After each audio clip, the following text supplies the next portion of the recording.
ಎಲ್ಲರೂ ಹೇಗಿದ್ದೀರಾ? I hope ಎಲ್ಲರೂ ಚೆನ್ನಾಗಿದ್ದೀರಾ ಅಂತ ಭಾವಿಸ್ತಾ ಅಪ್ಪ ನಿಧಾನ ಕೋರ್ಸಿ ನಾನು ತುಂಬ ಚೆನ್ನಾಗಿದ್ದೀನಿ. Welcome back to my channel ನೇರಾ ವ್ಲಾಗ್ಸ್. ಓಹೋ ಏನಪ್ಪ ಇವತ್ತು ಪ್ರೀತಿ ಉಕ್ಕಿ ಉಕ್ಕಿ ಉಕ್ಕಿ ಉಕ್ಕಿ ಹರಿತಾ ಇದೆ ನಿನ್ನೆಯಿಂದ. ಏನು ಗೊತ್ತಾ, ಈ ಮೆಮೊರೇಬಲ್ ಏನು ಬರ್ತ್ಡೇ ಈ ಸತಿ ಏನು ಪಟಾಕಿ ಎಲ್ಲ ಹೊಡೆದು ದಾಮ್ದು ಅಂತ ಧೂಳೆ ಪುಸ್ಬಿಟ್ರು. ಮಳೆ ಬಂದು ಆಶೀರ್ವಾದನೂ ಮಾಡಿಬಿಟ್ಟು ಹಾಕ್ತೀನಿ. ಇವಾಗ ನಾವೆಲ್ಲ ಹೋಗ್ತಾ ಇದ್ವಿ ಅಂತಂದರೆ ಮಗ ಏನೋ ಸರ್ಪ್ರೈಸ್ ಕೊಡಬೇಕು ಅಂತ ಅವ್ರ ಫ್ರೆಂಡ್ಸ್ ಎಲ್ಲನೂ ಕರೆಸಿದಾರಂತೆ. ಅದಕ್ಕೆ ಅವ್ನು ಅಲ್ಲಿ ಹೋಗಿ ವೆಯ್ಟ್ ಮಾಡ್ತಿದ್ದಾನೆ, ನನ್ನನ್ನು ಕರ್ಕೊಬ ಅಂತ ಅವ್ರ ಅಪ್ಪಂಗೆ ಹೇಳಿದ್ದ. ಅದಕ್ಕೆ ಇವರು ಕರ್ಕೊಂಡು ಹೋಗ್ತಾ ಇದ್ದಾರೆ. ನಾವಿಬ್ರು ಟ್ವಿನ್ನಿಂಗ್ ಇವತ್ತು. ನಾನು ಬ್ಲ್ಯಾಕ್ ಹಾಕ್ಕೊಂಡಿದ್ದೆ ಅಂತ ಅವರಿಗೆ ಚಕ್ ಅಂತ ಬ್ಲ್ಯಾಕ್ ತಗೊಂಡು, ಅಂದರೆ ಫಸ್ಟ್ ಇದನ್ನು ತಂದ್ಕೊಟ್ಟಿದ್ದೆ ಇವರೇನೆ ಇವತ್ತಿಗೆ ಹಾಕೋ ಅಂತ. ಮಗ ಸೆಲೆಕ್ಷನ್ ಮಾಡಿದ್ದಂತೆ, ಮಗ ಇವರು ಹೋಗಿ ತಗೊಂಡು ಬಂದಿದ್ದಂಥ ಡ್ರೆಸ್ಸು. ಎಷ್ಟು ಬರ್ತ್ಡೇಗೆ ಎಷ್ಟು ಡ್ರೆಸ್ ಕೊಡಿಸಿದ್ದಾರೆ ಗೊತ್ತಾ? ವಾವ್, ನಿಜ ಖುಷಿ ಆಯಿತು. ಈ ವರ್ಷದ ಬರ್ತಡೇ ನನಗೆ ತುಂಬ ಅಂದರೆ ಗಾಡಿ ಪಾರ್ಕ್ ಮಾಡಿ ಖುಷಿ ಆಗಿತ್ತು. ವರ್ಷ ನಿಮ್ಮೆಲ್ಲರ ಆಶೀರ್ವಾದ ನಮ್ಗೆ ಹೀಗೆ ಇರಲಿ. ಏನ್ ಗೊತ್ತಾ, ರಾತ್ರಿ 3 o'clock ವರೆಗೂ ಎಬ್ಬರಿಸಿದ್ದಾರೆ. ಅದು ಮಳೆ ಅಂತ ನನಗೆ ಸಾಕಾಗೋಗಿದೆ. ಮತ್ತೆ ಮಧ್ಯಾಹ್ನ ಎಲ್ಲ ಒಂದು ಅನಾಥಾಶ್ರಮಕ್ಕೆ ಹೋಗ್ಬೇಕು ಅಂತ ಅಲ್ಲೋಗಿದ್ವಿ. ಅಲ್ಲಿ ಬೇರೆ ಟೈಮ್ ವೇಸ್ಟ್ ಆಯ್ತು. ಲಕ್ಕಿಲಿ ನನ್ಗೆ ಇವತ್ತು ಟಿಫನ್ ಇಲ್ಲ, ಲಂಚ್ ಇರ್ಲಿಲ್ಲ, ಅವೆರಡು ಕೆಲಸ ಇರ್ಲಿಲ್ಲ. ಏನಾಯ್ತಂತ್ರಿ ಅವ್ನಿಗೆ ವೆಯ್ಟ್ ಮಾಡ್ತೀಯನಲ್ಲ. ಮಮ್ಮಿ ರೆಡಿ ಆಗೋದು ಲೇಟ್ ಆಯ್ತು ಅಂತ ಹೇಳ್ಬೇಕಾಯ್ತು. ಅಯ್ಯೋ, ಬೇಕಾದ್ರೆ ಇವ್ರ ಅಪ್ಪನ ಜೊತೆ ಹೊಡೆದಾಡ್ಬಿಡ್ಬೋದು, ನನ್ನ ಮಗನ ಜೊತೆ ಹೊಡೆದಾಡೋದು ಭಾರಿ ಕಷ್ಟ ಕಣಪ್ಪ. ಪಾಪ ಏನಿಲ್ಲ, ಆದರೆ ಟೈಮು ಅಂತ ನಾವು ಹೇಳ್ತಿರ್ತೀವಲ್ಲ ಅವನಿಗೆ. ಅದಕ್ಕೆ ಅವ್ನು ನಮಗೆ ಅಲ್ಲಿ ಫ್ರೆಂಡ್ಸ್ ಎಲ್ಲ ಕಾಯ್ತಾ ಇದ್ದಾರಂತೆ. ಅದೇನು ಸರ್ಪ್ರೈಸ್ ಪಾರ್ಟಿ ಮಾಡ್ಕೊತಾ ಇದ್ದಾನೋ ನಮಗೂ ಗೊತ್ತಿಲ್ಲ. ಏನೋ ಈ ವರ್ಷ ಅವನಿಗೆ ಅನಿಸ್ಬಿಟ್ಟಿದೆ ಅಪ್ಪ ಮಕ್ಕಳು ಇರಲಿಲ್ಲ. ಆಮೇಲೆ ಇನ್ನೊಂದು ವಿಶೇಷತೆ ಏನು ಗೊತ್ತಾ, ಇವರಿಬ್ಬರು ಯಾವುದೇ ಪಾರ್ಟಿ ಸೆಲೆಬ್ರೇಷನ್ ಮಾಡ್ಕೊಳ್ಳೋದು ಇಷ್ಟನೇ ಪಡೋಲ್ಲ. ನನ್ನ ಮಗ ಒಂದು ಸ್ಟೇಟಸ್ ಹಾಕೋಕ್ಕೂ ಬಿಟ್ಟಿಲ್ಲ ಅವನು. ಪ್ಲೀಸ್ ಹಾಕ್ಬೇಡಿ ಅಂತ ಒಂದು ವಾರದಿಂದಲೇ ರಿಕ್ವೆಸ್ಟ್ ಮಾಡ್ಕೊಂಡ. ಆದರೆ ನಾನು ಹಂಗಲ್ಲ, ನಂಗೆ ಇಷ್ಟ. ನನ್ನ ಇಷ್ಟಗಳನ್ನ ತಿಳ್ಕೊಂಡು ಇವರಿಬ್ರು ನನ್ನ ಇಷ್ಟನ ಪೂರೈಸೋದ್ರಲ್ಲೇ ಇವ್ರು ಖುಷಿನ ಪಡ್ತಾರೆ ಹೊರತು ಇವರಿಬ್ರು ಆ ಥರ ಎಂಜಾಯ್ ಮಾಡೋದಿಲ್ಲ.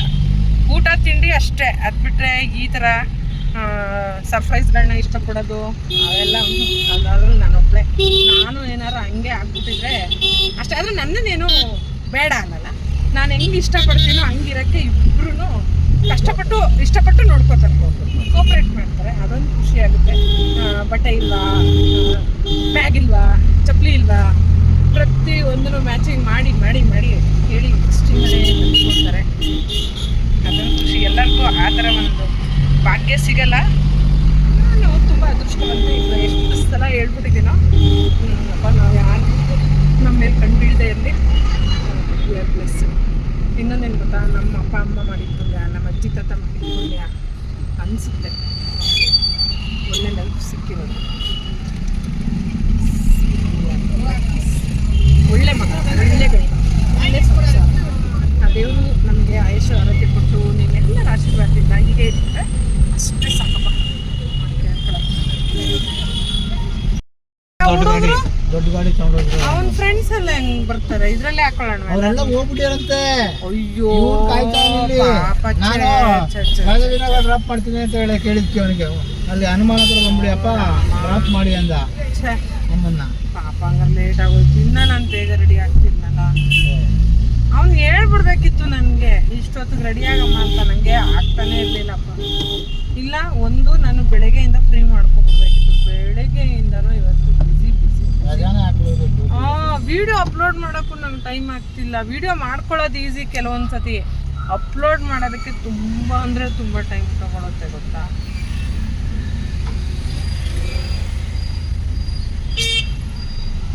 ಬಟ್ಟೆ ಎಷ್ಟು ಸ್ಮೂತಾಗಿದೆ ಗೊತ್ತಾ, ಇದು ಒಂಥರ ಸೆಕೆ ಅನ್ಸಲ್ಲ, ತುಂಬ ಚೆನ್ನಾಗಿದೆ. ಕೊಡು. ಬೇಡ, ಓಕೆನಾ? ಮತ್ತೆ ಇದಾ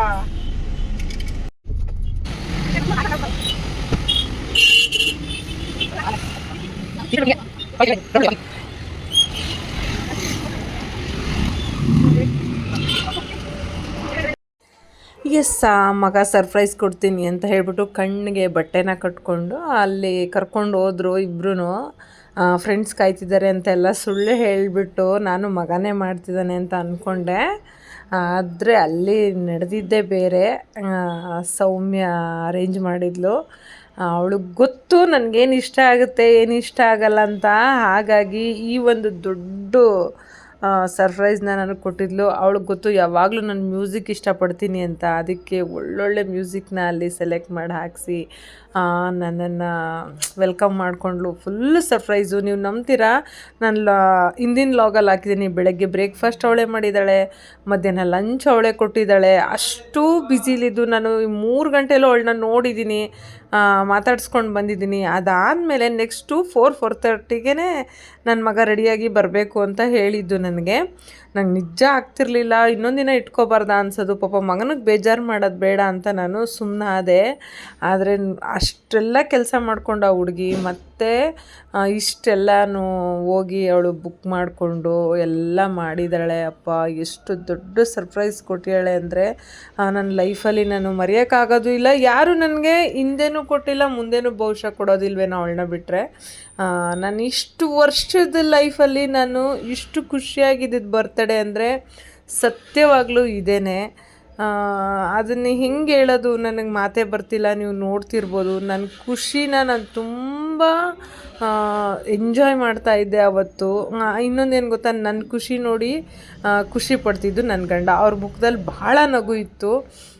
ಯಾವಾಗಲೂ ಅಷ್ಟೇ ಒಂಥರ ಸ್ಪೆಷಲಾಗಿ ಏನೇನೋ ಮಾಡಿಸಿದ್ಲು. ಆ ಕೇಕ್ ಥರದಾಗಿರೋದು ಯುನಿಕ್ ಐಡಿಯಾಗಳು ಎಲ್ಲನೂ. ಅವಳಿಗೆ ಗೊತ್ತು ನನಗೆ ಹಿಂಗಿಷ್ಟ ಆಗುತ್ತೆ ಅಂತ. ಆದರೆ ಒಂದಿನೂ ನಾನು ಹೇಳಿಲ್ಲ. ನನ್ನ ಬಿಹೇವಿಯರು ಅಥವಾ ನನ್ನ ನಡವಳಿಕೆ ನೋಡಿ ಅವಳು ತಿಳ್ಕೊಂಡ್ರ ಅಂಥದ್ದು. ನಾನು ಯಾವಾಗಲೂ ಮ್ಯೂಸಿಕ್ ಇಷ್ಟಪಡ್ತೀನಿ ಅನ್ನೋದು ಅವಳಿಗೆ ಗೊತ್ತು, ಡಾನ್ಸ್ ಇಷ್ಟಪಡ್ತೀನಿ ಅಂತ ಗೊತ್ತು. ಹಾಗಾಗಿ ಅವಳು ಏನಂದಿದ್ಲು ಗೊತ್ತಾ, ನಾನೇ ನಿನ್ನ ಬರ್ತಡೇ ಮಾಡ್ತೀನಿ ಅಂತೆಲ್ಲ ಕನ್ಸು ಕಾಣಬೇಡ, ನಾನು ಮಾಡಲ್ಲ ಅಂತ ಹೇಳಿದ್ಲು. ಬಟ್ ನನಗೆ ಅದು ಯಾವ ಎಕ್ಸ್ಪೆಕ್ಟೇಷನು ಇರಲಿಲ್ಲ. ಆದರೆ ಅವಳು ಕೊನೆಗೆ ಈ ಥರ ಸರ್ಪ್ರೈಸ್ ಕೊಡ್ತಾಳೆ ಅಂತ ನಿಜವಾಗ್ಲೂ ಗೊತ್ತಿರಲಿಲ್ಲ. ಒಂಥರ ಖುಷಿ. ಬ್ಲೆಸ್ಡ್. ನನಗೆ ಎಲ್ಲದಕ್ಕೂ ಟೈಮ್ ಬರಬೇಕು ಅಂತಾರೆ, ಒಳ್ಳೆಗಳಿಗೆ ಒಳ್ಳೆಯವ್ರು ಸಿಗಬೇಕು, ಒಳ್ಳೇದಾಗಬೇಕು ಅಂತ. ಅಂದರೆ ಎಸ್, ನನಗೆ ಹಂಗೆ ಅನಿಸುತ್ತೆ. ನನ್ನ ಜೀವನದಲ್ಲಿ ಒಂದು ಒಳ್ಳೆ ಟೈಮ್ ಬಂದಿದೆ ಅಂತ ನಾನು ಅನ್ಕೋತೀನಿ. ಇಷ್ಟೆಲ್ಲ ಒಳ್ಳೆಯದಾಗಿರ್ಬೇಕಾದ್ರೆ ದೇವ್ರಿಗೆ ಯಾಕೆ ನಾನು ಥ್ಯಾಂಕ್ಸ್ ಹೇಳಬಾರ್ದು. ಜೊತೆಗೆ ಶೀಲಾ ಆಂಟಿ ಇರ್ಬೋದು, ಅವ್ರ ಮಗಳಾಗಿರ್ಬೋದು ಸಿಂಚು, ತುಂಬ ಕೋಪ್ರೇಟ್ ಮಾಡಿ ಅವರು 2 ತಿಂಗಳಿಂದ ಪ್ಲ್ಯಾನ್ ಮಾಡಿದ್ರಂತೆ ಕಳ್ಳರು. ನನಗೆ ಒಂದು ಚೂರು ಕ್ಲೂನೇ ಬಿಟ್ಕೊಟ್ಟಿಲ್ಲ. ಅವಳು ಹೇಳಿದ್ಲು ಬ್ರೇಕ್ಫಾಸ್ಟು ಲಂಚು ಎಲ್ಲನೂ ಕೊಡ್ತೀನಿ, ಆದರೆ ಬರ್ತ್ಡೇ ಏನೂ ಮಾಡಲ್ಲ ನಾನು ಅಂತ. ನನಗದೇನು ಅನಿಸಿರ್ಲಿಲ್ಲ. ತುಂಬ ಚೆನ್ನಾಗಿ ಆ ಲೈಟಿಂಗ್ ಡೆಕೋರೇಷನ್ ಆಗಿರ್ಬೋದು ಚೆನ್ನಾಗಿ ಮಾಡಿದ್ಲು. ಒಳ್ಳೊಳ್ಳೆ ಸಾಂಗ್ ಹಾಕ್ಸಿದ್ಲು. ಅವಳ ಮುಖದಲ್ಲಿ ಖುಷಿ ನೋಡಬೇಕಿತ್ತು ಎಷ್ಟಿತ್ತು ಅಂತ. ನನ್ನ ಫ್ರೆಂಡ್ ಬರ್ತ್ಡೇ ಮಾಡ್ತಾಯಿದ್ದೀನಿ ಅಂತ. ಅವಳು ಮುಂಚೆ ಯಾರಿಗೆ ಮಾಡಿದಳೋ ಏನೋ ನನಗೆ ಗೊತ್ತಿಲ್ಲ. ನನಗಂತೂ ತುಂಬ ಚೆನ್ನಾಗಿ ಮಾಡಿದ್ಲು. ನನಗೆ ನಾನು ಆಚೆಯಿಂದ ಹೋಗೋದಾಗಿರ್ಬೋದು ಅಥವಾ ಅವರು ನನ್ನನ್ನು ರಿಸೀವ್ ಮಾಡ್ಕೊಂಡಿರ್ಬೋದು, ಎರಡೂ ವಿಡಿಯೋ ಇಲ್ಲಿ ಕ್ಯಾಪ್ಚರ್ ಆಗಿದೆ ನೋಡಿ. ಇವರು ಆಚೆಯಿಂದ ಬರುವಾಗ ಇವ್ರು ವಿಡಿಯೋ ಮಾಡ್ಕೊಂಡು ಬಂದರು. ನಾನು ಒಳಗಡೆ ಬರ್ತಿದ್ದಂಗೆ ಅವಳಲ್ಲಿ ವಿಡಿಯೋ ಮಾಡ್ತಾಯಿದ್ಲು. ಎರಡೂ ವಿಡಿಯೋದಲ್ಲಿ ನೋಡಿ ನಾನು ಇಬ್ಬರದ್ದು ಏನು ಆ ಮುಖದ ಭಾವನೆಗಳು ಇಲ್ಲಿ ಏನಂದರೆ ಎರಡೂ ಭಾವನೆಗಳು ಗೊತ್ತಾಗಬೇಕು ಅನ್ನೋದು. ಒಂದು ಕಡೆ ಅವಳು ಖುಷಿ ಪಡೋದಾಗಿರ್ಬೋದು, ಇನ್ನೊಂದು ಕಡೆ ನಾನು ಖುಷಿ ಪಡೋದಾಗಿರ್ಬೋದು. ಇವ್ರ ಸಂಭ್ರಮನೇ ಏನೋ ಅಲ್ಲ. ಈ 1 ವರ್ಷದಲ್ಲಿ ಇಷ್ಟು ಬಾಂಡಿಂಗು, ಇಷ್ಟು ಕೇರು, ಕನಸನ್ನು ಹಾಕಬೇಕು ಅಂತ ಅಂದರೆ ಅದು ನೆಕ್ಸ್ಟ್ ಲೆವೆಲ್ಲೇ. ಅದನ್ನು ಎಕ್ಸ್ಪ್ಲೇನ್ ಮಾಡೋಕ್ಕೆ ನನ್ನ ಕೈಲಿ ಸಾಧ್ಯನೇ ಇಲ್ಲ. ನಾನು ಏನೂ ಮಾಡಿಲ್ಲ ಅವಳಿಗೆ ಅಂತ ಫೀಲ್ ಆಗೋಯಿತು ಒಂದು ಕ್ಷಣ ನನಗೆ. ನೋಡಿ ಎಷ್ಟು ಚೆನ್ನಾಗಿ ಖುಷಿಯಾಗಿ ಕೇಕ್ ಕಟ್ ಮಾಡಿಸಿ ಸಾಂಗ್ ಆಡಿಕೊಂಡು ಪಾಪ ತುಂಬ ಖುಷಿಯಾಯಿತು. ನನಗೆ ಯಾವ್ದು ಇಷ್ಟನೋ ಅದೇ ಥರ ಎಲ್ಲನೂ ಮಾಡಿಸಿದ್ಲು. ಏನು ಹೇಳೋದು, ಎಲ್ಲದಕ್ಕೂ ನಮಗೆ ಪುಣ್ಯ ಮಾಡಿರಬೇಕು. ಯಾವ ಜನ್ಮದ ಪುಣ್ಯನೋ ಏನೋ, ಎಲ್ಲದಕ್ಕೂ ಟೈಮ್ ಬರಬೇಕಂತಾರಲ್ಲ, ಹಂಗೆ ಒಂದು ಒಳ್ಳೆ ಟೈಮಲ್ಲಿ ಸಿಕ್ಕಿದಂಥ ಒಬ್ಬ ಬೆಸ್ಟ್ ಫ್ರೆಂಡ್ ಅಂತ ಹೇಳ್ತೀನಿ ನಾನು. ಇಷ್ಟೆಲ್ಲ ಮಾಡಿದ್ಲು ಅಂತಲ್ಲ, ಇನ್ನೂ ಸುಮಾರಿದೆ. ನಿಮಗೆ ಎಲ್ಲನೂ ವಿಡಿಯೋ ಮುಖಾಂತರ ನಾನು ತೋರಿಸಿಲ್ಲ. ಬರೀ ಸೆಲೆಬ್ರೇಷನ್ದಷ್ಟೇ ನಾನು ಇಲ್ಲಿ ಹಾಕ್ತಾ ಇರೋದು. ಕೆಲವೊಂದು ನಾವು ಮಾತಾಡೋದಿರ್ಬೋದು, ನಾವು ಎಲ್ಲರೂ ಹೋದಾಗ ಬಂದಾಗ ವಿಷಯಗಳು ಶೇರ್ ಆಗೋದಿರ್ಬೋದು, ಅವೆಲ್ಲನೂ ನೆನೆಸ್ಕೊಂಡಾಗ ನಂಗೆ ಅನಿಸುತ್ತೆ ಏನಕ್ಕೆ ಈ ಥರ ಅಂತಂದರೆ ಇಬ್ಬರು ಮೈಂಡ್ಸೆಟ್ಟು ಒಂದೇ ಇರುತ್ತೆ. ಇಬ್ಬರು ಥಿಂಕಿಂಗ್ ಲೆವೆಲ್ಲು, ಡ್ರೆಸ್ಸಿಂಗ್ ಸೆನ್ಸ್ ಆಗಿರ್ಬೋದು. ಇನ್ನೊಂದು ಹೇಳ್ಬೇಕಂದ್ರೆ ಅವಳು ಮೊದಲು ಡ್ಯಾನ್ಸೇ ಮಾಡ್ತಿರ್ಲಿಲ್ಲ, ನನ್ನ ಜೊತೆ ಸೇರಿ ಇವಾಗ ನನಗಿಂತ ಚೆನ್ನಾಗಿ ಡ್ಯಾನ್ಸ್ ಮಾಡೋದು ಕಲ್ತ್ಬಿಟ್ಟಿದ್ದಾಳೆ. ಅದೊಂದು ನಾನು ಈ ಅಷ್ಟು ವರ್ಷದ ಜರ್ನಿನಲ್ಲಿ ತುಂಬ ಜನನ ನೋಡಿಬಿಟ್ಟಿದ್ದೀನಿ. ಅಳಿದು ತೂಗಿ ಎಲ್ಲ ಥರ ಮಾಡಿದ್ರು ಕೆಲವು ಸ್ಥಾನನ ತೊಗೊಳಕ್ಕಾಗೋದೇ ಇಲ್ಲ ನಮ್ಮ ಹತ್ರ. ಅಂಥದ್ರಲ್ಲಿ ಈ ಹುಡುಗಿ ಮನ್ಸನ್ನ ಗೆದ್ಬಿಟ್ಟಿದ್ವಿ. ಪ್ಲೇ ಮಾಡ್ತಾಯಿದ್ದೀನಿ. Hi baby, wish you many happy returns of the day. ನಿಮ್ಗೆ ಯಾವಾಗಲೂ ದೇವರು ಆಯುಷು ಆರೋಗ್ಯ ಎಲ್ಲನೂ ಚೆನ್ನಾಗಿಟ್ಟು ಕಾಪಾಡಲಿ ಅಂತ ದೇವ್ರ ಹತ್ರ ನಾನು ಕೇಳ್ಕೊತೀನಿ. ನೀನು ಯಾವಾಗಲೂ ಹಿಂಗೆ ಖುಷಿಯಾಗಿರಬೇಕು, ಚೆನ್ನಾಗಿರಬೇಕು ಅಂತಲೇ ನನ್ನ ಆಸೆ. ಸರ್ಪ್ರೈಸ್ ಹೇಗಿತ್ತು? ಸರ್ಪ್ರೈಸ್ ಚೆನ್ನಾಗಿತ್ತ? ನನಗೆ ತುಂಬ ದಿವಸದಿಂದ ಇದು ಆಸೆ ಇತ್ತು, ನನಗೆ ನಿಮಗಿದು ಸರ್ಪ್ರೈಸ್ ಮಾಡಬೇಕು ಅಂತ ಅಂದ್ಬಿಟ್ಟು. ಆ್ಯಕ್ಚುಲಿ ತುಂಬ ದಿವಸದ ಮುಂಚೆಯಿಂದನೇ ಇದು ನನ್ನ ತಲೆಯಲ್ಲಿ ಇತ್ತು, ನಾನು ಇದನ್ನು ನಿನಗೆ ಮಾಡಬೇಕು ಅಂತ ಅಂದ್ಬಿಟ್ಟು. ನಾನು ಯಾವಾಗಲೂ ಶೀಲಾ ಆಂಟಿಗೆ ಹೇಳಿದ್ದೆ, ಈ ಥರ ಸರ್ಪ್ರೈಸ್ ಕೊಡಬೇಕು ಅವಳಿಗೆ. 40 years ಜೋರಾಗಿ ಮಾಡಬೇಕು ಅವಳಿಗೆ. 40 years 40ಗೆ ಬೀಳ್ತಾ ಇದ್ದಾಳೆ, 40ಸ್ಗೆ ಹೋಗ್ತಾ ಇದ್ದಾಳೆ ಅವಳು ಅಂತ ಅಂದ್ಬಿಟ್ಟು ಇದು ಮಾಡ್ತಾ ಇದ್ದೆ. ನನಗೆ ಅನ್ಸೋದೇನು ಅಂತಂದರೆ, ಯಾವಾಗ್ಲೂ ನಮ್ಮ ಸ್ನೇಹ ಯಾವಾಗಲೂ ಹೀಗೆ ಇರಬೇಕು ಅಂತಂದ್ಬಿಟ್ಟು ತುಂಬ ಫೀಲ್ ಆಗುತ್ತೆ, ಯಾರ್ದು ಕಣ್ಣು ಬೀಳ್ದಲ್ಲೇ ಇರಲಿ ಅಂತ ಅಂದ್ಬಿಟ್ಟು. ಹೆಂಗ್ ಬಾಂಡಿಂಗ್ ಆಯಿತು ಅಂತ ಗೊತ್ತಿಲ್ಲ, ತುಂಬಾ ಬೇಗ ಬಾಂಡಿಂಗ್ ಬೆಳೆದ್ಬಿಟ್ಟಿದೆ ನನಗೆ. ನಿಮಗೆ ತುಂಬಾ ಇದಾಗುತ್ತೆ, ನನಗೇನು ಹೇಳೋಕ್ಕೆ ಆಗ್ತಾ ಇಲ್ಲ, ತುಂಬ ಕಷ್ಟವಾಗಿ ಮಾತಾಡ್ತಾ ಇದ್ದೀನಿ ಇದನ್ನು. ಆದರೆ ತುಂಬ ಖುಷಿ ಇದೆ ನನ್ನ ಲೈಫಲ್ಲಿ ನೀನು ಬಂದಿರೋದು. Love you baby, love you so much. ಯಾವಾಗಲೂ ಹೀಗೆ ಇರೋಣ, ಚೆನ್ನಾಗಿರೋಣ. ಮತ್ತು ತುಂಬ ಏನು ಅಂತ ಅಂದರೆ ಏನೇನೋ ಮಾತಾಡಬೇಕು ಅಂತ ಅನ್ನಿಸ್ತಾ ಇದೆ ನಿನ್ನ ಹತ್ರ. ನೀವು ಏನನ್ನ ಹೇಳಬೇಕು ಅನಿಸ್ತಾ ಇದೆ. ನಿನ್ನ ಮುಂದೆನೇ ಈ ರಿವೀಲ್ ಆಗ್ತಾ ಇದೆ ವಿಡಿಯೋ. ಅದೇ ಒಂದು ಇದು ನನಗೆ, ಈ ಥರ ಪ್ಲೇ ಮಾಡಬೇಕು, ಈ ಥರ ನಿನಗೆ ತೋರಿಸ್ಬೇಕು. ತುಂಬ ಐಡಿಯಾಸ್ ಇಟ್ಕೊಂಡು ಇದನ್ನು ನನ್ನ ಕಾನ್ಸೆಪ್ಟಲ್ಲಿ ನಾನು ಮಾಡಿದ್ದು. ಇದನ್ನು ನನ್ನ ಮಂದಾಸನ ಹೇಳಬೇಕು ಅಂತ, ಎಲ್ಲದಕ್ಕಿಂತ ಒಂದು ರಿವೀಲ್ ಮಾಡಬೇಕು ಅಂದಿದ್ದು ಏನು ಅಂತ ನಿಮಗೆ ಹೇಳ್ತೀನಿ ಅಂತ ಹೇಳಿದ್ದೆ. ನಿಮ್ಮ ಬರ್ತಡೇ ದಿನ ಏನಿರ್ಬೋದು ಅಂತ ನೀನು ಗೆಸ್ ಮಾಡೋಕ್ಕೆ ಆಗಿರಲಿಲ್ಲ.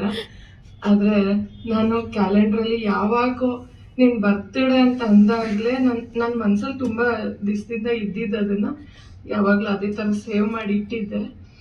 ಯು ಆರ್ ಮೈ, ನನ್ನ ತಲೆಯಲ್ಲಿ ಯಾವಾಗಲೂ ಓಡ್ಬಿಟ್ಟಿತ್ತು. ಹೆಂಗೆ ಅಂತಂದರೆ 1.5 ವರ್ಷ 2 ವರ್ಷದಲ್ಲಿ ಸಿಕ್ಕಾಪಟ್ಟೆ ಬದಲಾವಣೆ ನಿನ್ನ ಮಧ್ಯದಲ್ಲಿ. ಚೂರು ಅಂತಲ್ಲ, ಸಿಕ್ಕಾಪಟ್ಟೆ ಬಾಂಡಿಂಗ್ ಆಗಿಬಿಟ್ವಿ. ಒಂದ್ಸಲಿ ಮಾತಾಡಲಿಲ್ಲ ಅಂತಂದರೆ ಏನೋ ಎಲ್ಲೋ ಏನೋ ಆಗಿದೆ, ಏನೋ ಆಗ್ಬಿಟ್ಟಿರುತ್ತೆ ನಿಮಗೆ ಅನ್ನೋ ಒಂದು ಫೀಲಲ್ಲಿ ಇರ್ತೀನಿ. ಆರಾಮಾಗಿದ್ದಾಳ ಇಲ್ವಾ ಅನ್ನೋ ಒಂದು ಫೀಲ್ಗೆ ಹೋಗ್ಬಿಡ್ತೀನಿ ನಾನು. ಆ ಥರ ಆಗ್ಬಿಟ್ಟಿದ್ದೀನಿ, ತುಂಬಾ ಬಾಂಡಿಂಗ್ ಬೆಳೆಸ್ಕೊಂಡ್ಬಿಟ್ಟಿದ್ದೀನಿ ನಾನು. ಅದೇ ಒಂದು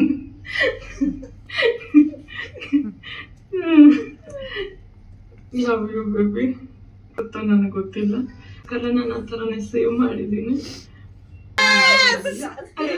ಯಾವಾಗ ನಾನು ಬೆಸ್ಟಿ ಅಂತಾನೆ ನಾನು ಫೀಲ್ ಆಗ್ತೀನಿ. ಆದರೆ ಬೇಬಿ ಅನ್ನೋದ್ರಲ್ಲಿ ಒಂದು ಅರ್ಥನೂ ಇದೆ. ಅದರಲ್ಲಿ ಏನಂತಂದರೆ, ತುಂಬ ಪ್ರೀತಿ ಇರೋರಿಗೆ ಅದನ್ನ ಹೇಳೋಕ್ಕಾಗೋದು. ಅದು ಹೆಂಗೆ ಗೊತ್ತಿಲ್ಲ ನನಗೆ. ಯಾರು ಏನು ಅಂದ್ಕೊಂಡ್ರು ನಾನು ಯೋಚನೆ ಮಾಡ್ತಾ ಇಲ್ಲ ಅದ್ರ ಬಗ್ಗೆ. ಬೇಬಿ ಅಂತಾನೆ ಕರಿಬೇಕು ಅನಿಸುತ್ತೆ, ಬೇಬಿ ಅಂತಾನೆ ಕರಿತೀನಿ. ಎಷ್ಟು ಅಂದರೆ ಸಿಕ್ಕಾಪಟ್ಟೆ ಅರ್ಥ ಮಾಡ್ಕೊಂಡಿದ್ಯಾ ನೀನು ನನ್ನ ಬಗ್ಗೆ. ನಾನೇ ಸ್ವಲ್ಪ ನಿನ್ನನ್ನು ಅರ್ಥ ಮಾಡ್ಕೊಳಕ್ಕಾಗಿಲ್ಲ ಇನ್ನೂ. ಆದ್ರೆ ಕೆಲವು ಮಟ್ಟಿಗೆ ಅರ್ಥ ಆಗಿದೆ. ನೀನೇನು ಯಾವಾಗ ಥಿಂಕ್ ಮಾಡ್ತೀಯ, ಹೆಂಗ್ ಥಿಂಕ್ ಮಾಡ್ತೀಯ, ಮೊದಲು ನನ್ನ ಹತ್ರ ಓಪನ್ ಆಗಿ ಹೇಳಬೇಕು ಅಂದರೆ ತುಂಬ ಯೋಚನೆ ಮಾಡ್ತಿದ್ದೆ. ಇವಾಗ ಓಪನ್ ಆಗಿ ನೀನು ಹಿಂಗೆ ಅಂತ ಅಂದ್ಬಿಟ್ಟು ಹೇಳ್ತೀಯ ಡೈರೆಕ್ಟಾಗಿ, ಯಾರೇನಾದರೂ ಅಂದ್ಕೊಳ್ಳಿ ಅಂದ್ಬಿಟ್ಟು. ಆ ಬಾಂಡಿಂಗು, ಆ ಮಾತು, ಆ ಇದು ನನಗೆ ಸಿಕ್ಕಾಪಟ್ಟೆ ಇಷ್ಟ ಆಗುತ್ತೆ. ಯಾಕೆಂದರೆ ಓಪನ್ ಆಗಿ ಮೈಂಡು ಓಪನ್ ಮಾತಾಡಬೇಕು ಅನ್ನೋದು ಯಾವಾಗಲೂ ನನ್ನ ಮನಸ್ಸಲ್ಲಿ ಯಾರನ್ನೇ ಆಗಲಿ ನಾನು ಅನ್ಕೊತಾ ಇರ್ತೀನಿ, ಹಿಂಗೆ ಇರಬೇಕು ಅಂತ. ಇದು ನಿನ್ನಲ್ಲಿ ನಾನು ತುಂಬಾ ನೋಡ್ತೀನಿ. ಅದೇ ಅಲ್ಲದೆ ನಾನು ಎಷ್ಟೋ ನಿನ್ನ ಹತ್ರ ತುಂಬಾ ಕಲ್ತಿದ್ದೀನಿ, ಎಷ್ಟೋ ವಿಷಯಗಳನ್ನ, ಯಾರ ಜೊತೆ ಹೇಗಿರಬೇಕು, ಯಾರೇನು ಅನ್ನೋದನ್ನು ಸ್ವಲ್ಪ ಮಟ್ಟಿಗೆ ಗೊತ್ತಿತ್ತು. ಆದರೆ ನಿನ್ನಲ್ಲಿಂದ ನಾನು ತುಂಬಾ ಮಾತು ಕಲ್ತಿದ್ದೀನಿ. ಇಷ್ಟು ಅಂತ ಅಲ್ಲ, ಸಿಕ್ಕಾಪಟ್ಟೆ ಮಾತನ್ನ ಜಾಸ್ತಿ ಕಲ್ತಿದ್ದೀನಿ, ಮಾತಾಡೋದನ್ನ ಅದನ್ನು ಮರೆಯೋಕ್ಕಾಗೋದಿಲ್ಲ. ಯಾವುದು ಕಲ್ತಿರ್ತೀವೋ ಯಾರಿಂದ ಅದನ್ನು ಹೇಳ್ಬೇಕು ಅಂತಾರೆ. ಅದರಿಂದ ಎಲ್ಲರಿಗೂ ಉಪಯೋಗನೂ ಆಗಬೇಕು, ಒಳ್ಳೆಯದು ಆಗಬೇಕು. ನನಗಂತೂ ಒಳ್ಳೆಯದಾಗಿದೆ ಅದರಿಂದ. ಏಕೆಂದರೆ ತುಂಬ ಬೇಸಿಕ್, ಯಾರ ಮನಸ್ಸಲ್ಲಿ ಏನು ನೋಡ್ತಾ ಇದೆ ಅದಕ್ಕೆ ಗೊತ್ತಿರಬೇಕು ಎಲ್ಲರಿಗೂ. ಅದು ಕೆಲವೊಂದು ಸಲ ಸೂಕ್ಷ್ಮತೆಗಳು ಗೊತ್ತಾಗಲ್ಲ ಅಂತ ಹೇಳ್ತಾರಲ್ಲ, ಹಂಗೆ. ಆದರೆ ನಿನ್ನಿಂದ ಆ ಸೂಕ್ಷ್ಮತೆಗಳು ಎಲ್ಲನೂ ತುಂಬಾ ಚೆನ್ನಾಗಿ ಅರ್ಥ ಮಾಡ್ಕೊಂಡಿದ್ದೀನಿ ನಾನು. Thank you so much. Maybe ನನ್ನ ಲೈಫಲ್ಲಿ ಬಂದಿದ್ದಕ್ಕೆ ನಿಮಗೆ ಎಲ್ಲನೂ ಒಳ್ಳೆಯದಾಗಲಿ. ಇನ್ನೇನೇನು ಅಂದ್ಕೊಂಡಿದ್ದೀವೋ ಈ ವರ್ಷ ಎಲ್ಲನೂ ನೆರವೇರಲಿ.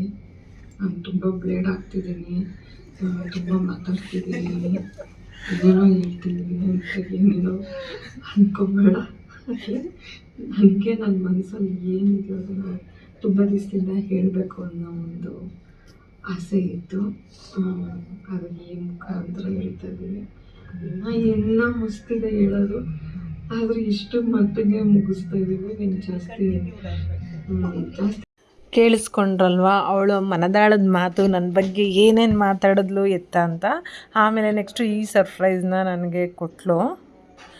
ಅಂದರೆ ಇದು ನಾವು ವಾಕಿಂಗ್ ಮಾಡುವಾಗ ಅಥವಾ ಎಲ್ಲಿ ಫಂಕ್ಷನ್ಗೆ ಹೋಗಿದ್ವಿ, ಎಲ್ಲಿ ಏನು ಎಲ್ಲನೂ ಕ್ಯಾಪ್ಚರ್ ಮಾಡಿ ಒಂದು ಲೆಂತಿ ವಿಡಿಯೋ ಮಾಡಿ ಅದಕ್ಕೊಂದು ಒಳ್ಳೆ ಸಾಂಗು, ಜಗವೇ ನೀನು ಗೆಳತಿಯೇ ಅನ್ನೋ ಒಂದು ಸಾಂಗ್ನ ಹಾಕಿದ್ದಾಳೆ. ಈ ಸಾಂಗ್ನ ನಾನು ಇಲ್ಲಿ ಪ್ಲೇ ಮಾಡೋಕ್ಕಾಗಲ್ಲ. ಅಂತೂ ಆ ವಿಡಿಯೋ ನೋಡಿ ನಾನು ಹತ್ತಿದ್ದೀನಿ, ನನಗೆ ಗೊತ್ತಿಲ್ಲ ಅದು ಎಷ್ಟು ಹೊಳು ಬಂತು ಅಂತ. ಆ ಒಂದು ಕ್ಲಿಪ್ಪಿಂಗ್ನು ನಾನು ಹಾಕ್ತೀನಿ. ತಡ್ಕೊಳಕ್ಕಾಗಲಿಲ್ಲ ಅವಳ ಪ್ರೀತಿ, ಅವಳ ವಿಶ್ವಾಸಕ್ಕೆ ಮನಸ್ಸು ತುಂಬ ಭಾರ ಆಯಿತು. ನನಗೀಗಲೂ ಅದನ್ನು ಮಾತಾಡ್ಬೇಕಂತಂದರೆ ಸ್ವಲ್ಪ ಎಮೋಷ್ನಲ್ ಆಗ್ತಾನೆ ಇದ್ದೀನಿ ವಾಯ್ಸ್ ಕೊಡಬೇಕಾದ್ರೆ. ಅಷ್ಟು ಚೆನ್ನಾಗಿ ಆ ಹುಡುಗಿ ಸರ್ಪ್ರೈಸ್ ಕೊಡೋದಕ್ಕಿಂತ ಹೆಚ್ಚಾಗಿ ಅವಳ ಮನಸ್ಸಲ್ಲಿರೋ ಮಾತುಗಳನ್ನ ಎಷ್ಟು ನೀಟಾಗಿ ಕೂತ್ಕೊಂಡು ಮಾತಾಡಿದ್ದಾಳೆ ಅಂತ ಅಂದರೆ, ಒಂದು ಚೂರು ಅವಳು ಮುಖದಲ್ಲಿ ಬೇರೆ ಯಾವುದೇ ರೀತಿ ಭಾವನೆಗಳು ನನಗೆ ಕಾಣಿಸ್ಲಿಲ್ಲ. ನೇರವಾಗಿತ್ತು ಅದು. ನನ್ನ ಮನಸ್ಸಲ್ಲಿ ಅವಳು ಏನು ಅಂದ್ಕೊಂಡಿದ್ದಾಳೆ ನನ್ನ ಬಗ್ಗೆ ಅನ್ನೋದು, ಆ ತುಂಟತನ, ಆ ಒಂದು ಇದು. ಅವಳಿಗೆ ಶೋಕಿ ಮಾಡೋದು ಗೊತ್ತು, ಪೂಜೆ ಮಾಡೋದು ಗೊತ್ತು, ಎಲ್ಲ ಥರ ಒಂಥರ ಕಂಪ್ಲೀಟ್ ವುಮನ್ ಅಂತ ಅಂತಾರಲ್ಲ, ಅವಳು ನನ್ನ ಬಗ್ಗೆ ಏನು ಹೇಳೋದು, ನಾನು ಏನೇನೂ ಇಲ್ಲ. ಬಟ್ ಅವಳ ಬಗ್ಗೆ ಒಂದು ಬೇರೆ ವಿಡಿಯೋನೇ ಮಾಡ್ತೀನಿ ಅಂತ ನಾನು ಅವಳಿಗೆ ಫಸ್ಟೇ ಹೇಳಿದ್ದೆ. ಅವಳು ಬರ್ತ್ಡೇಗೆ ರಿವೀಲ್ ಮಾಡಬೇಕು ಅಂತ. ಅದು ಆಗಲಿಲ್ಲ ನನಗೆ. ಬಟ್ ಫಸ್ಟೇ ಹೇಳಿದ್ರದ್ರಿಂದ ನನಗೆ ಯಾವುದೇ ಇವಾಗ ಮುಜುಗರ ಕಾಡೋದಿಲ್ಲ. ಇಷ್ಟೆಲ್ಲ ಮಾಡಿದ್ಮೇಲೆ ಹೇಳ್ತಾಳೆ ಅನ್ನೋದು ಬರ್ತಿತ್ತೋ ಏನೋ, ಮೇ ಬಿ ನಾನಿವಾಗ ಅದನ್ನು ಹೇಳಿದಿದ್ರೆ ಚೆನ್ನಾಗಿರ್ತಿರ್ಲಿಲ್ಲ, ಸಣ್ಣತನ ಆಗ್ತಿತ್ತೇನೋ. ಆದರೆ ನಾನು ಫಸ್ಟೇ ಹೇಳಿದ್ದೆ, ಅಟ್ಲೀಸ್ಟ್ ನನ್ನ ಬರ್ತಡೇಗಾದರೂ ನೀನು ವಿಡಿಯೋ ಬಿಡ್ತೀನಿ ಅಂತ. ಹಾಗಾಗಿ ನಾನು ಸೇಫ್ ಅನ್ನಿಸ್ತು. ಒಂದು ಕಡೆ ಜೆನ್ಯೂನ್ ಅಂತ ಫೀಲ್ ಆಯಿತು ನನಗೆ. ಅವಳು ಎಷ್ಟು ಪ್ರೀತಿ ಕೊಡ್ತಾಳೆ ಅಂತಂದರೆ, ನನ್ನ ಲೈಫಲ್ಲಿ ನನ್ನ ಗಂಡ ಬಿಟ್ಟರೆ ನೆಕ್ಸ್ಟ್ ಪರ್ಸನ್ ಅಂತಲೇ ಹೇಳ್ಬೋದು. ನನ್ನ ಮಗ ಬಿಟ್ಟರೆ, ನನ್ನ ಗಂಡ ಬಿಟ್ಟರೆ, ಎಲ್ಲ ಥರದಲ್ಲೂ ಫ್ರೆಂಡಾಗಿ, ಒಂದು ಅಕ್ಕ ತಂಗಿಯಾಗಿ ಕೇರ್ ಮಾಡೋದು, ಕನ್ಸನ್ನು. ಒಂದು ದಿನಕ್ಕೆ 20 ಸತ ಫೋನ್ ಮಾಡಲಿಲ್ಲ ಅಂದ್ರೆ ಅವಳಿಗಿರೋಕ್ಕಾಗೋದಿಲ್ಲ. ಆಮೇಲೆ ನಾನು ಮಾಡಲಿ ಅಂತ ಯಾವತ್ತೂ ವೆಯ್ಟ್ ಮಾಡಿಲ್ಲ ಫೋನ್ ಮಾಡೋಕ್ಕೆ. ನಾನು ಮಾಡದೆ ಹೋಗಲಿ ಅವಳು ಫೋನ್ ಮಾಡಿರ್ತಾಳೆ. ಇನ್ನೊಂದೇನೆಂದರೆ ಯಾವಾಗಲೂ ನಾನು ಸ್ವಲ್ಪ ಜಾಸ್ತಿ ಮುನ್ಸ್ಕೊತೀನಿ ಅವಳ ಮೇಲೆ. ಅದು ನನ್ನ ಬ್ಯಾಡ್ ಹ್ಯಾಬಿಟೋ ಅಥವಾ ಅವಳ ಮೇಲಿರೋ ಒಂದು ಸಲಿಗೆನೋ ಅದು ನನಗೂ ಗೊತ್ತಿಲ್ಲ. ನಾನು ತುಂಬ ಮುನ್ಸ್ಕೊತೀನಿ, ಮೂಡಿ ಫೆಲೋ. ಬಟ್ ಅದನ್ನು ಅವಳು ಎಷ್ಟು ನೀಟಾಗಿ ಹ್ಯಾಂಡಲ್ ಮಾಡಿ ಸಾರಿ ಬೇಬಿ ಅನ್ನೋ ಒಂದು ವರ್ಡು ಆ ಎಲ್ಲ ಕೋಪನೂ ಕರಗಿಸ್ಬಿಡುತ್ತೆ. ನನ್ನ ಈ ಒಂದು ಪ್ರಪಂಚದಲ್ಲಿ ಒಂದು ಹೆಸರಿಟ್ಟು ಕರೆದವಳು ಅಂತಂದರೆ ಇವಳೇ. ಬೇಬಿ ಅನ್ನೋದು ಅದು ಮುದ್ದಾದ ಪದ. ತುಂಬ ಪ್ರೀತಿ ಇರೋರ ಮೇಲೆ ಮಾತ್ರ ಕರೆಯೋಕ್ಕಾಗೋ ಅಂಥದ್ದು. ಯಾರೂ ನನಗೆ ಪೆಟ್ ನೇಮ್ ಇಟ್ಟೇ ಇರಲಿಲ್ಲ ಇದುವರೆಗೂ. ಇವಳು ಆ ಒಂದು ಹೆಸರಿಂದ ನನ್ನನ್ನು ಐಡೆಂಟಿಫೈ ಮಾಡಿ, ಆಮೇಲೆ ಇನ್ನೊಂದೇನು ಗೊತ್ತಾ, ಯಾರೂ ಕರೆಯೋಂಗಿಲ್ಲ ಆ ಹೆಸ್ರನ್ನ ಅವಳಿಗೆ ಎದುರಿಗೆ. ಅದನ್ನು ನನ್ನ ಹತ್ರ ಎಷ್ಟೋ ಸತಿ ಹೇಳ್ತಾಳೆ, ನನ್ನ ಮುಂದೆ ನೀನು ಯಾರು ಬೇಬಿ ಅಂದ್ಬಿಟ್ರೆ ನನಗೆ ಭಾಳ ಕೋಪ ಬರುತ್ತೆ ಅಂತ. ಕೆಲವ್ರಿಗೆ ನಾನು ಎದುರಿಗೆ ಅದನ್ನು ಹೇಳೋಕ್ಕಾಗೋದಿಲ್ಲ. ಅವರು ಪಾಪ ಯಾರೂ ಬೇಜಾರು ಮಾಡ್ಕೊಬೇಡಿ, ಅವಳೊಬ್ಬಳೇ ಕರಿಬೇಕಂತೆ ಆ ಹೆಸ್ರನ್ನ, ಬೇರೆ ಯಾರೂ ಕರಿಬೇಡಿ. ನನ್ನ ರಿಕ್ವೆಸ್ಟ್ ಇದು ನನ್ನ ವಿಡಿಯೋ ನೋಡೋರಿಗೆ, ಫ್ರೆಂಡ್ಸ್ ಆಗಿರ್ಬೋದು, ಬೇರೆ ಯಾರಾದರೂ ಆಗಿರ್ಬೋದು. ಅವಳು ಯಾವಾಗಲೂ ಹೇಳ್ತಿದ್ದೆ, ನನ್ನ ಬಿಟ್ಟು ನೀನು ಯಾರು ಹಂಗೆ ಕರೆಯೋಂಗಿಲ್ಲ. ರಮೇಶ್ ಕೂಡ ಕರೆದ್ರೂ ಬೈತಾಳೆ, ನೀವು ಫಸ್ಟೇ ಇಡಬೇಕಾಗಿತ್ತು ಹಂಗಂತ, ನಾನು ಇಟ್ಮೇಲೆ ನೀವೇನು ಇಡೋದು ಬೇಡ ಅಂತ. ಸೀಸ್ ಬೆಸ್ಟ್ ಅಂತ ಹೇಳ್ತೀನಿ. ತುಂಬ ಖುಷಿ ಆಗ್ತದೆ. ನೀವು ಅಳ್ಬೇಡಿ, ನಂಗೆ ಅಳ್ಬೋದು.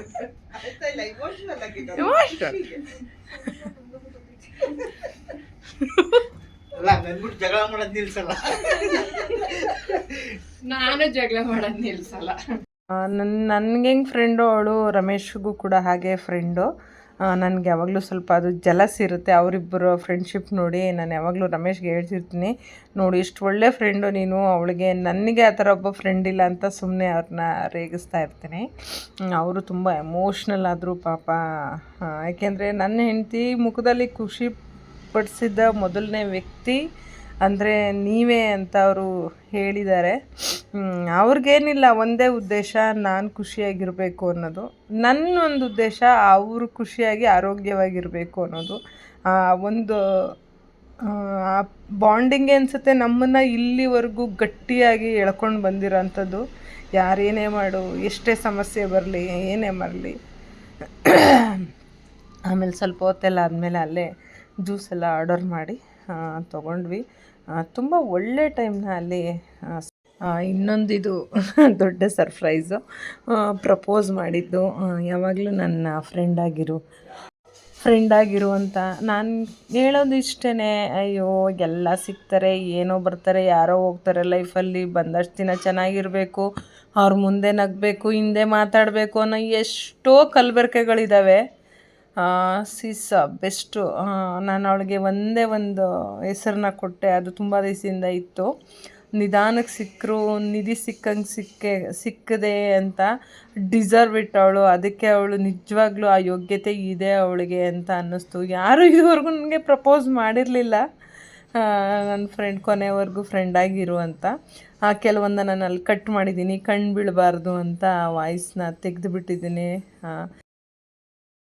ಅವಳ ಮಾತೆಲ್ಲನೂ ಕೇಳಿ ನನಗೆ ಹೃದಯ ತುಂಬಿ ಬಂತು. ನಾನು ತುಂಬ ಎಮೋಷ್ನಲ್ ಆದೆ. ಅದು ಬೇರೆ ಕ್ಲಿಪ್ಪಿಂಗೇ ಇದೆ, ಇದು ಒಂದು ಸಣ್ಣ ಕ್ಲಿಪ್ಪಿಂಗ್ನ ನಾನಿಲ್ಲೇ ಆ್ಯಡ್ ಮಾಡ್ತಾಯಿದ್ದೀನಿ. ಅದನ್ನು ನೆಕ್ಸ್ಟ್ ಬ್ಲಾಗಲ್ಲಿ ಹಾಕ್ತೀನಿ. ನಂಗೆ ತಡ್ಕೊಳಕ್ಕಾಗಲಿಲ್ಲ. ಪ್ರೀತಿ ವಿಶ್ವಾಸಕ್ಕೆ ಒಂಥರ ಏನು ಸಾಗರನೇ ಅಲ್ಲಿ ಪ್ರೀತಿ ಧಾರೆನೇ ಹರಿಸ್ಬಿಟ್ಲು ಅಂತ ಹೇಳ್ಬೋದು. ಅಷ್ಟು ಖುಷಿ ಕೊಟ್ಟಳು. ನಾನು ಅವಳಿಗೆ ಥ್ಯಾಂಕ್ಸ್ ಹೇಳೋ ಬದಲು ಸಾರಿ ಕೇಳಿದೆ. ಎಷ್ಟೋ ಸತಿ ನಾನು ಅವಳ ಹತ್ರ ಮುನ್ಸ್ಕೊಂಡು ಕೋಪಿಸ್ಕೊಂಡಿದ್ದೀನಿ. ಅದನ್ನು ಯಾವುದನ್ನು ಲೆಕ್ಕಕ್ಕೆ ಇಟ್ಕೊಳ್ದೆ ಮಾಡಿದೆ. ಪಾಪ ಪ್ರೀತಿಯಿಂದ ಮಾಡಿದ್ಲು. ಅದನ್ನು ಮುಗಿಸ್ಕೊಂಡು ನಾವು ಸಕೂರ ಅನ್ನೋ ಒಂದು ಹೋಟೆಲ್ಗೆ ಡಿನ್ನರ್ಗೆ ಅಂತ ಹೋದ್ವಿ ಎಲ್ಲರೂ. ತುಂಬ ಚೆನ್ನಾಗಿತ್ತು. ಅಲ್ಲೇ ರಾಜಾಜಿನಗರದಲ್ಲಿ ಇರೋವಂಥ ಒಂದು ಸಕೂರ ಅನ್ನೋ ಹೋಟೆಲು. ಅಲ್ಲೋಗಿ ಎಲ್ಲರೂ ಡಿನ್ನರ್ನ ಮುಗಿಸ್ಕೊಂಡ್ವಿ. ಅಷ್ಟೊತ್ತಿಗೆ ಟೈಮು ಒಂದು 8 o'clock ಆಗಿತ್ತು ಕರೆಕ್ಟಾಗಿ. ಅಲ್ಲಿ ಊಟನೂ ತುಂಬ ಚೆನ್ನಾಗಿತ್ತು, ಆ್ಯಂಬಿಯನ್ಸು ತುಂಬಾ ಚೆನ್ನಾಗಿತ್ತು. ಅಲ್ಲಿಂದ ಐಸ್ ಕ್ರೀಮ್ ತಿನ್ನೋಣ ಅಂತ ಹುಡುಗರು ಬೇಡ ಅಂದ್ಕೊಂಡು ಕಾಫಿ ಕುಡಿಯೋಕ್ಕೆ ಹೋದ್ವಿ. ಕಾಫಿ ಕುಡ್ಕೊಂಡು ಮನೆ ಹತ್ರ ಬಂದ್ವಿ. ಕೋಲಾರ ಹೋಗಿ ಐಸ್ ಕ್ರೀಮ್ ತಿನ್ನೋಣ ಅಂದ್ಕೊಂಡ್ವಿ. ಆಮೇಲೆ ನೋಡಿದ್ರೆ ಇವರೆಲ್ಲ ಕಾಫಿ ಕುಡಿಯೋಣ ಅಂದರು. ಸೊ ಕಾಫಿ ಕುಡಿಯೋಣ ಅಂತ ಬೆಂಗಳೂರು ಕೆಫೆಗೆ ಬಂದ್ವಿ. ಇದು ಜಾತ್ರೆ ಥರ ಆಗಿದೆ ಇಲ್ಲಿ.